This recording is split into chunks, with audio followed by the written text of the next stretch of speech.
It's Miss Phoebus, and this is lesson 29, multiplying polynomials. In the last lesson, we multiplied by monomials.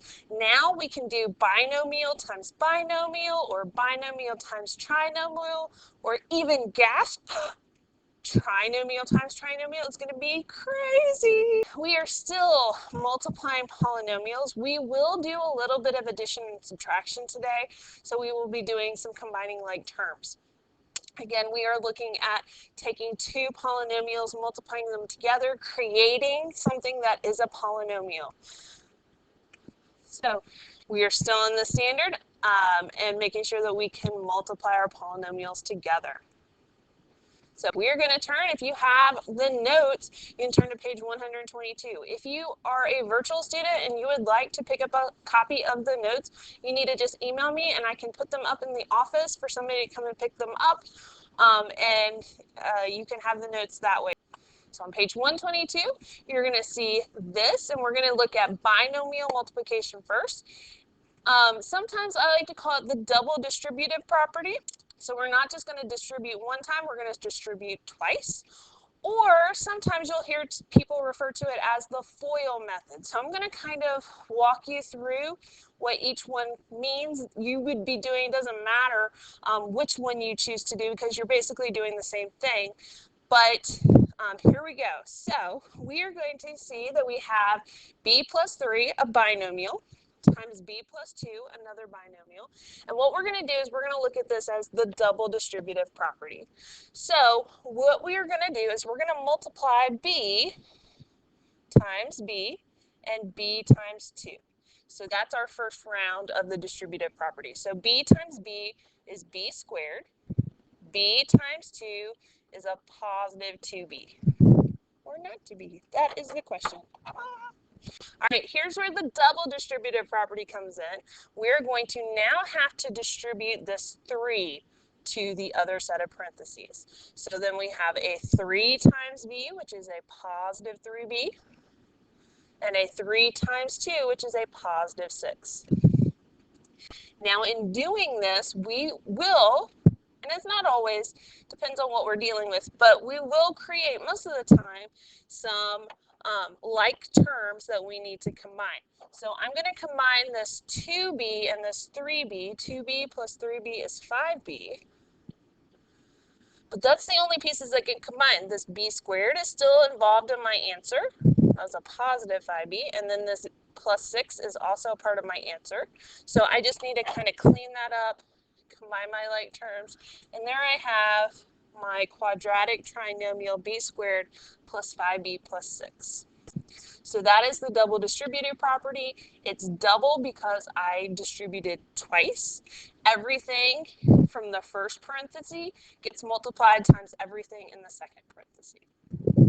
All right, what we're going to do next is we are going to look at problem number 2, but as a FOIL problem. And I'll explain what FOIL is. It's not aluminum foil, but it kind of sounds like it. F-O-I-L. F stands for first. The O stands for outer. The I stands for inner. And the L stands for last. So you can write FOIL down and you can do it this way, but it's more of it's giving directions as what to multiply. So this is the FOIL method. So the firsts are the first things in the parentheses. So C times C is C squared. And then the outer, we're going to multiply the things on the outside. So I have a C and I have a positive 5. So C times positive 5 is positive 5c. The inners, negative 9 times c is negative 9c. And then the last thing in this parenthesis times the last thing in this parenthesis, so negative 9 times 5 is negative 45. Now when you do it this way, you will have to combine your OI, your outers and your inners. So this ends up being c squared. 5 minus 9 is negative 4c minus 45. Okay, now, how is that different than the double distributive property? It's not. I distribute C times C. I did that in red. And then I did C times 5. I did that in blue. and then I did green, negative 9 times z, and then I did orange, negative 9 times 5. There's no difference. It's just a different way to call it, a different naming scheme, a different way to think about it, but you're doing the same thing. So I don't care which one you're doing, as long as you're doing all the steps. You may hear me call it FOIL. You may hear me call it, are you distributing properly? I'm going to kind of go back and forth between those two things, but you should, for the most part, end up in this where you end up with a trinomial of sorts. Now, that's not always the case. It just kind of depends on what are you multiplying to begin with, but that's kind of where you're headed in most of these problems. That's the mindset. Now, when we go into the like a trinomial times a trinomial, FOIL won't work because there's more than 4 things going on. So that's where the distributive property is a little bit stronger. All right, now here we go. PLAN, plan. So I split it up into P plus L and A plus N, and then we FOILed. PA, PN, LA, LN. Your plan has been FOILed. It's not that funny, but it is funny. That's the fun part about it. All right, so here is number 3. I want you to pause the video, try number 3, and if you're feeling really of interest in challenging yourself, try number 4. All right, I'm going to do number 3 like the distributive property, the double distributive property. So 5t times t is 5t squared. 5t times negative 1 is negative 5t. Then I'm going to switch. I multiplied 5t times everything in that other parenthesis. Now I'm going to switch to the 6. And I'm going to multiply 6 times t and get plus 6t. And then a positive 6 times a negative 1 is a negative 6. I'm going to combine my middle terms, negative 5t and 6t are going to be able to be combined. They are like terms. So I end up with 5t squared. Negative 5 plus 6 is a positive 1t minus 6. There we go. That's our answer. All right, let's look at number 4. Let's FOIL. First, to multiply them together, v times 2v is 2v squared. Outer, v times negative 3 is negative 3v. Inner, 9 times 2v is a positive 18v. 9 times negative 3 is our last. That's going to be negative 27. Notice that in my talking, I sounded different. But in my writing and what I worked out, I got the same kind of thing as I did in problem number 3. I'm going to combine my OI, my outers and my inners. 2v squared, negative 3 plus 18 is a positive 15v minus 27. So there is our 2 answers for 3 and 4. How'd you do?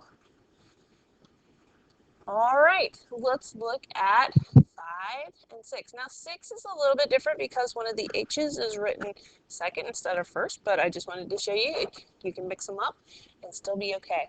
So 4g times 3g is 12g squared. 4g times negative 10 is negative 40g.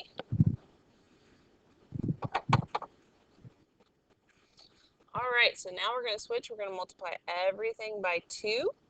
And so I've got 2 times 3g is a plus 6g. 2 times negative 10 is a minus 20. I'm going to combine my OI, my outers, and my inners. So I've got 12g squared minus, what do you think, 34g minus 20. Nice. All right. Let's look at number 6. I'm going to do 6 times negative 3h. I got negative 18h. 6 times negative 4, negative 24. I'm going to switch colors. I'm going to do 11h times negative 3h. That's a negative 33h squared. So I really, really want to point out to you also that these should be in standard form. when you write your final answer. 11h times -4 is -44h. So because we are doing a 2-term times another 2-term, we should be getting 1, 2, 3, 4 terms. And then in that, we're condensing down and we're combining like terms, we're writing it in standard form. Most of the time, like I said, not always, but most of the time you should be getting a trinomial. So even though you were supposed to have 4 terms, you will end up with 3 after that. All right, we're going to combine our like terms. So I've got -18 and then a -44, but I'm going to move my -33h squared. I'm going to write that first. Okay, so let's see. So -44 minus 10 would be -54, so -62h, and then minus 24 goes at the end, so that it'll be in standard form. So I need you to make sure that these are in standard form. You will lose a point on the homework or even in tests for not writing in standard form. So always write your answer in standard form. Now, if they give you multiple variables, which I think there are some coming up, you do not have to worry about standard form because we don't really need to focus on that. So like when we get to number 8, we won't worry about standard form so much. So work on number 7, pause the video now. All right, so number 7, notice that in the past we've been doing linear binomials. In this number 7, we have a quadratic binomial and then it's multiplied times a linear binomial. So this is going to be a little bit of a different situation. More so that we are probably not going to have like terms that need to be combined. So let's look at distributing.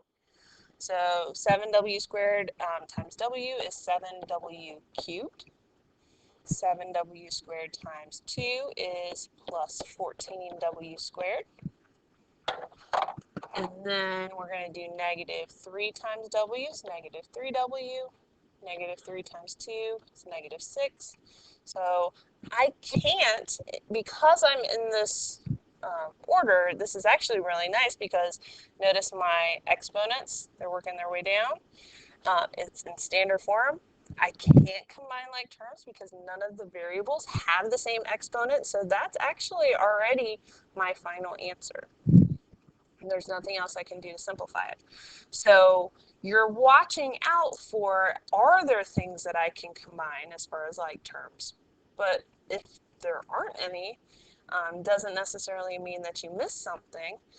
It just may be because you are multiplying something other than a linear times a linear. If you end up with 2 linears being multiplied together, you should get a quadratic and most of the time a trinomial. Listen to all that vocabulary we're talking about. I love it. All right, so what we're going to do for this one, we're not going to do anything different. We're going to FOIL, double distributive property, whatever you want to call it. So 8 times 3 is 24. X squared times x is x cubed. Then I'm going to do 8x squared times 2, that's 16x squared. And then I'm going to switch. And I'm going to do y squared times 3x, that's 3. I like to do x and then y because that's just alphabetical order for me. If you want to do y squared and then x, I'm totally okay with that. But the squared is definitely on the y. Don't move it around and give it to the x. And then this is going to be what? Plus 2y squared. I cannot combine any. I don't have any like terms that I can combine. And I, at this point, am not going to say whether it's in standard form or not because there are mixed variables. So I will be looking for the different combinations of how you could have written it out.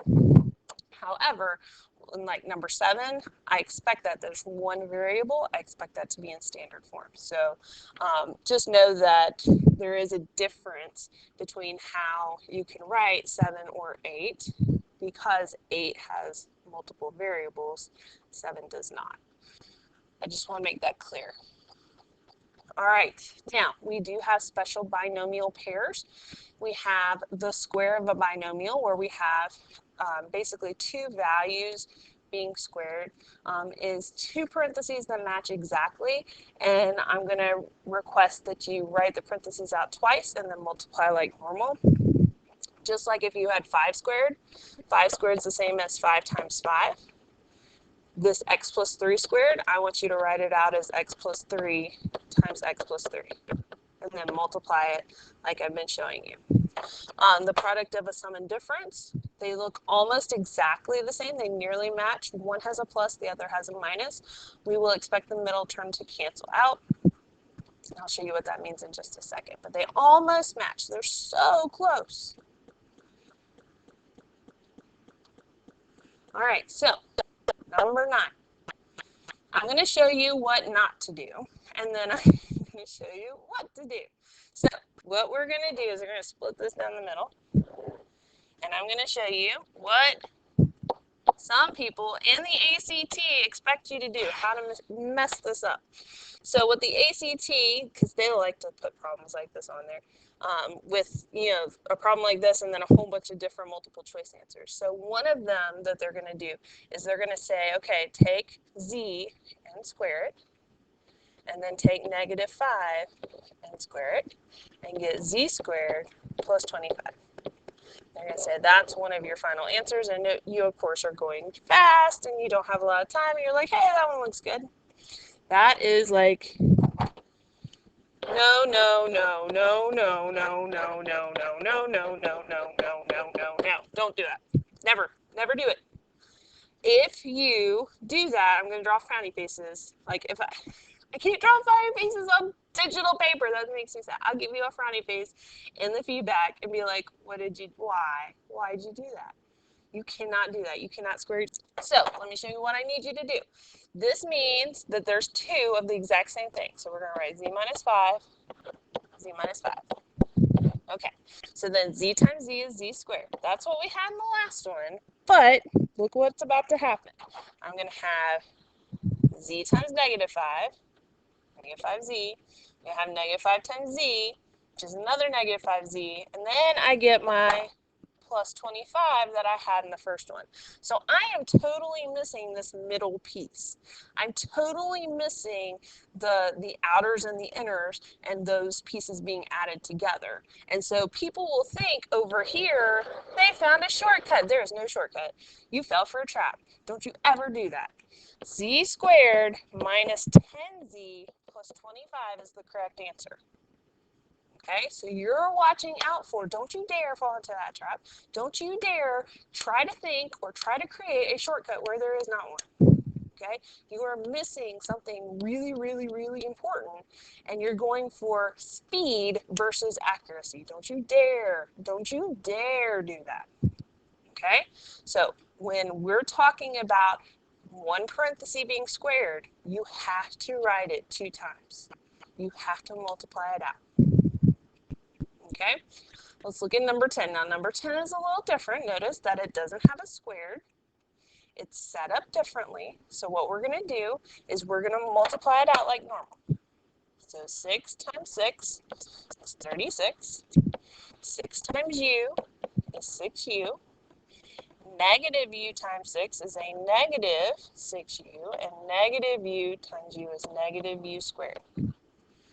Now, what happens when I combine my outers and my inners? I've got a positive 6 and a negative 6. And they're going to cancel. They like cancel each other out. They're not there anymore. And that leaves me with 36 minus u squared. Now, that's not in standard form, so I need to get it in standard form. So negative u squared plus 36. So that's going to be my final answer. Now, the reason why it popped up not in standard form is because these guys weren't originally in standard form. So that's why it kind of came out a little funky. All right, so that's different.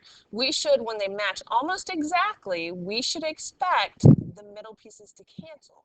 Whereas over here, where we had the pieces that did match exactly, we wanted the middle pieces to cancel. That didn't happen. So just kind of watch out for that. You need that positive and that negative to have those middle pieces cancel. Now, this, every time you do this, that puppy dies. They're squaring each part. They did x squared squared and got x to the fourth. They did 3 squared squared and got 9. And so that is just like all kinds of messed up. Same thing, if you can't do the square root of each part and create something that works. So I did not create this. Don't be mad at me. This is like an actual math meme that is out there. And there are other ones, like every time you do something else, a kitty dies and a bunny dies and a duckling dies and all kinds of stuff. So if you want to go and explore that, these are math memes. I did not create it. However, I have drawn sad little puppies and wrote poor puppy on people's papers because they tried to find a shortcut and there was no shortcut there. So I'm trying to get it stuck in your head. There are no shortcuts. No shortcuts here. No shortcuts here. Now, that being said, there is a way to do it without having to write both parentheses twice. It's not necessarily a shortcut, but if you think you found it and you want to share it with me, I can let you know if it's accurate and if you can use it. Otherwise, you're writing the parentheses twice and you're multiplying. So I need you to make sure we are clear on this, that there are no shortcuts. No shortcuts when we got this squaring a binomial. None. No shortcuts. Don't be taking shortcuts. Don't you do it. I know it's not annoying and I know I keep going on. And you're probably trying to fast forward through me. Don't do it. All right. Let's look at number 11. Can you set that up properly? Pause the video. All right, don't be just squaring each part. You can't do that. 2n plus 3 times 2n plus 3. 2n times 2n is 4n squared. 2n times 3 is 6n. 3 times 2n is 6n. And 3 times 3 is 9. Let's combine our middle terms. And so we have 4n squared plus 12n plus 9. All right, let's look at number 12. These almost match, so we should expect something to cancel. Remember, these are special. This is not always going to happen. 4t squared minus 2 times negative 5 is negative 10t. And then here, we're going to have positive 10t minus 25.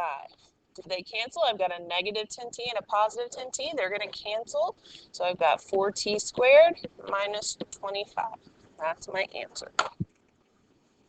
Now, next week, we're actually going to go backwards. We're going to start here and we're going to go back here. That's the goal for next week, is be able to work backwards, and that's called factoring. We did a little bit of factoring yesterday with our greatest common factor. What we're going to do next week is going to be, how do I get it back into the parentheses? So just a little heads up, what's coming up next. All right. Ooh, we got some extra variables. Are you ready? So when I have that parentheses squared, I'm going to write it 2 times. Exactly the same 2 times. Don't change it. X squared times x squared is x to the 4th. X squared times y squared is just x squared, y squared. Just set them right next to each other. Now, when I do the next one, it's going to be very similar to what I had here, except it's going to feel backwards because it's going to be y squared, x squared. It's okay for me to go ahead and flip-flop them around so that it looks the same. Remember, order doesn't matter in multiplication. So if I want to write x squared then y squared versus y squared then x squared, that's okay. All right, and then my y squared times y squared is y to the 4th. All right, let's combine our outers and our inners. And so I've got x to the 4th. I've got one of these plus one of these. So 2 x squared y squareds plus y to the 4th. There we go. That's number 13. You think you can handle number 14? See what happens. Now, let me show you. It's almost like a shortcut, but it's really just shortening the problem, okay? So on this, you would normally FOIL, right? But because these match, one has a plus, and these are special, remember they're special. One has a minus. What you can do is you can know your outers and your inners will always cancel on these. So you can get rid of the oi and you can just fluff. You can just do the first, x squared times x squared is x to the fourth, and you can do the last, a positive times a negative is a negative, y squared times y squared is y to the fourth. So you could do that. That is a little bit of a shortcut, but only for these where one's a plus, the other's a minus. You don't have to do that. If you want to, you can have plus x squared y squared minus x squared y squared minus y to the fourth, FOIL everything out, and see that they're going to cancel. If you don't notice it, it could still be caught. But if it's one of those things where you're like, hey, those almost match, one has a plus, the other has a minus, you might be able to gain a few seconds by cutting out the oi. All right, let's look at some area problems. So the length of a rectangle is 3w minus 2. The width is w plus 5, right? The area of the rectangle is a polynomial expression. ACT, again, I go back to the ACT all the time because it's in a couple years, but we're learning ACT type skills. This is a how do you FOIL problem that is embedded in a geometry problem that if we put enough words around it, ACT thinks that you might not be able to do it. They don't want to set up the problem for you because if they set up the problem for you, it will be easy for you. They want you to set it up. And so the best way to do this is to recognize that this is just a multiplication problem because the area of a rectangle is just length times width. So if I have a rectangle in my problem, I'm going to draw a rectangle. I'm going to put the dimensions of that rectangle on there. It doesn't matter which spot it goes, but then I need to know that the area is length times width. And so we're really pulling geometry problems, but we're really doing algebra. And so really these do incorporate well together. So the length is 3w minus 2. The width is w plus 5. Set them up with parentheses. Now if you don't wrap them in parentheses, you might not catch all of the multiplication. So you need to make sure you do length in parentheses, width in parentheses, and now it's just FOIL. 3w times w is 3w squared. 3w times 5 is 15w. Negative 2 times w is negative 2w. Negative 2 times 5 is negative 10. We're going to combine our middle terms, so we get 3w squared plus 13w minus 10. And you might even see, like on the ACT, it equals A, the area of that rectangle. Okay, so later on, what we're going to be able to do is we're going to maybe have a garden. We don't know the width or the length or something like that, and we're going to be able to solve it if we do want to have a specific area. We'll be able to solve for w at some point in time, especially if we know the area. Okay, so area problems, they're going to set up, they're going to give you the dimensions in polynomial form, and for the area, they're just going to ask you to multiply them together without coming out and saying, multiply these together. That's basically it. So we've got another area of a rectangle problem. 4x minus 7. This is 3x plus 1. Find me the area.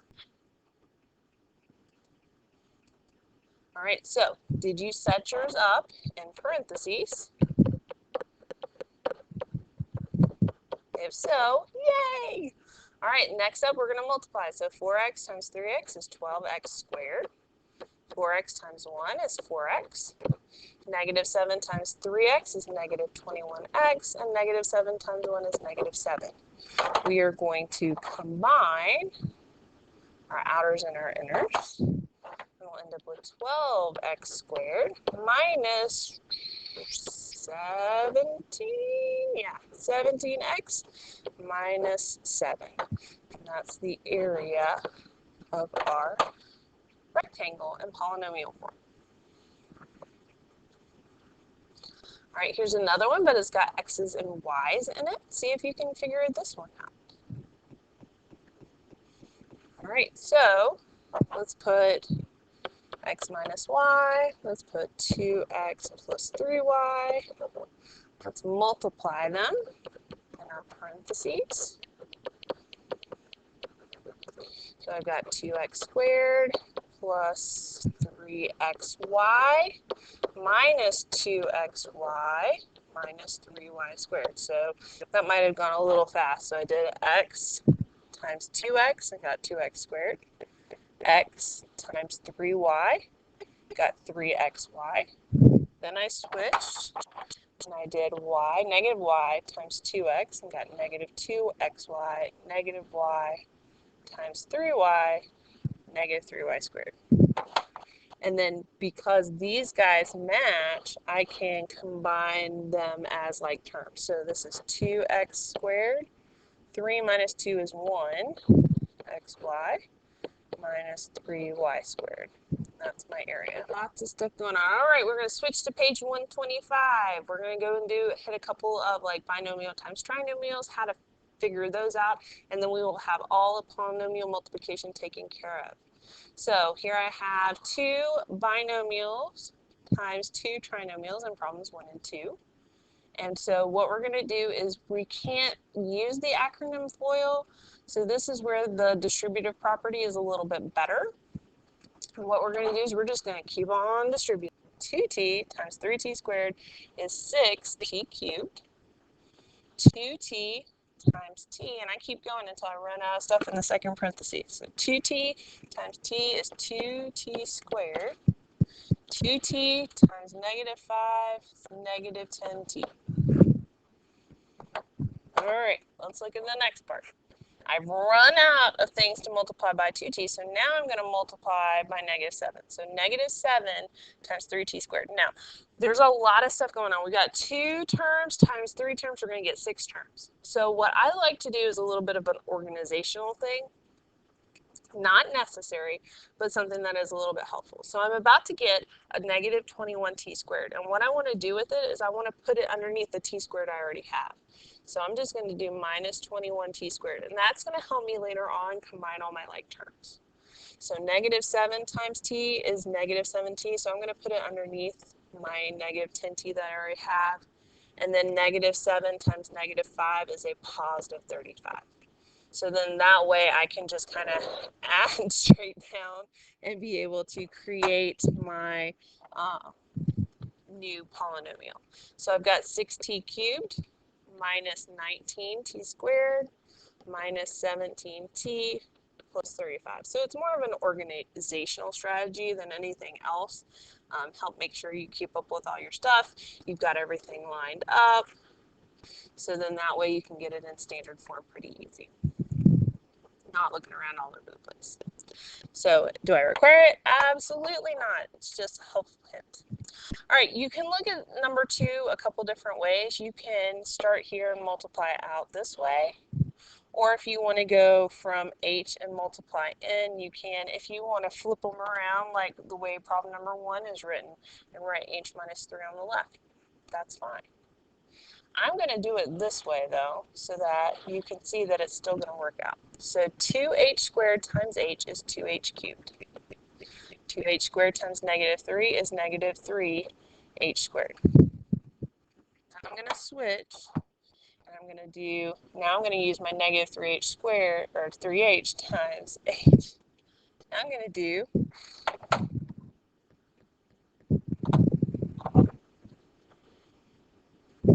can't even fix my mistake right.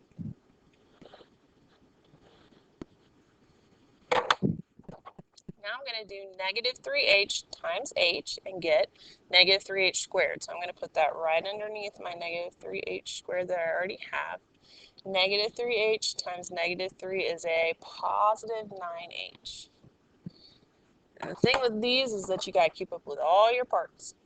All right, the last time I'm going to do 1 times h and get 1h, and then 1 times negative 3 and get negative 3.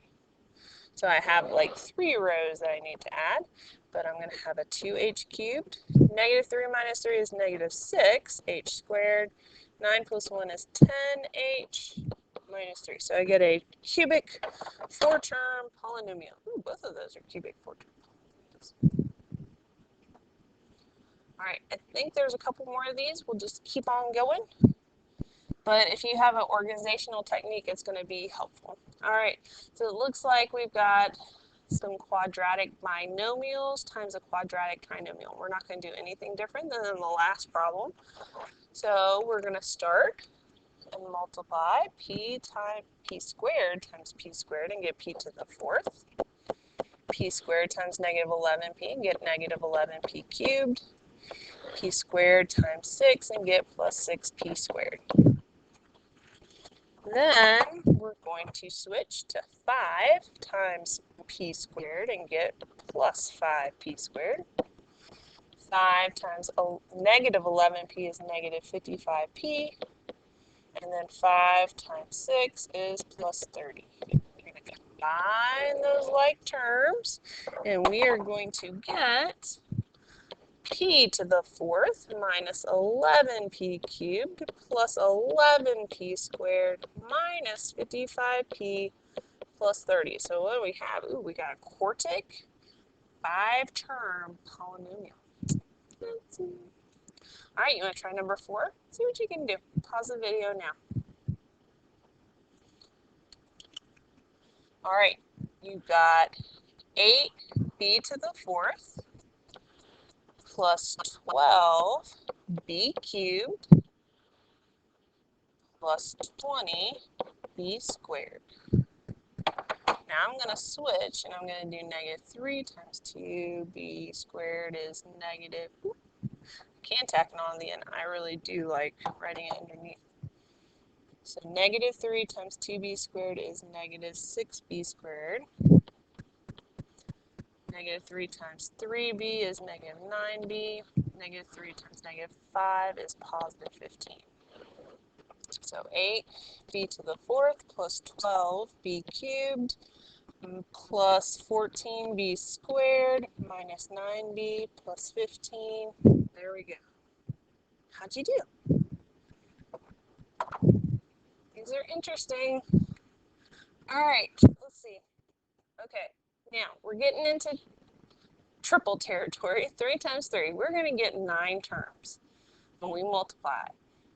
We really at this point need a organizational system. So if you are not doing the stacking thing that I'm doing, I highly recommend you do it. But we could do 10 times 10.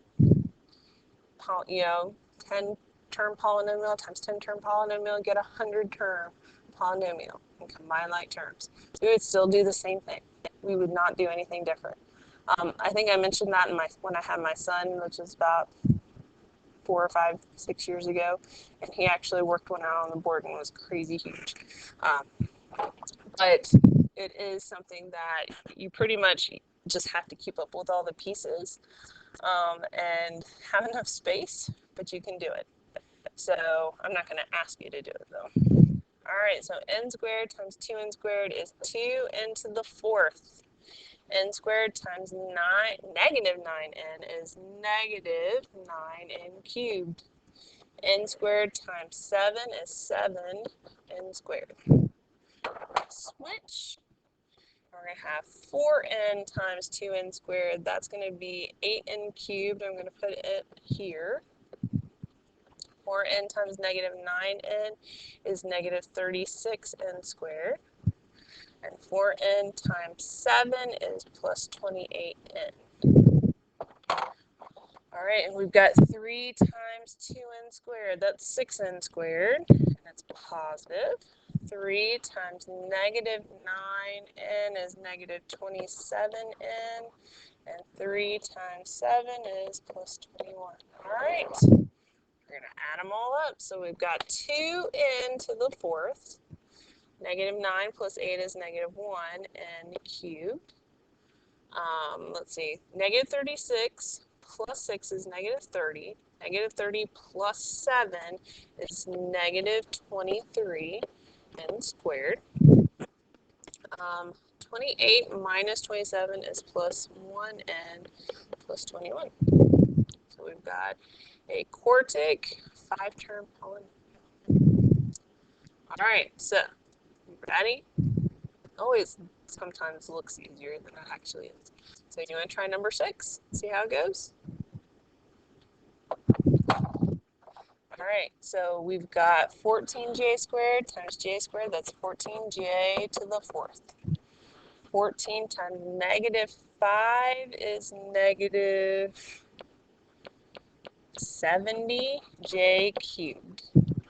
14 times negative 2 is negative 28j squared. All right, we're going to switch. Negative 2j times j squared is negative 2j cubed. Negative 2j times negative 5j is plus 10j squared. Negative 2j times negative 2 is plus 4j. All right, negative 2 times j squared is negative 2j squared. I'm going to put in the j squared column. Negative 2 times negative 5j, negative times negative is a positive. Negative 2 times negative 2 is positive 4. All right, let's get them together. I've got 14j to the 4th minus 72j cubed.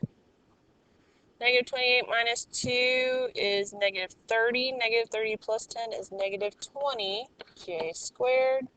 And then plus 14j plus 4. All right, there may be some area problems, but we're not going to be doing anything different. We're going to keep on keeping on. I think that might be it. All right, that's it. So we're multiplying polynomials. You should expect exponents to change. You should be writing things in standard form. You should be making sure you are combining like terms, and all of these things should sound familiar. You should know the vocabulary words coming out of my mouth.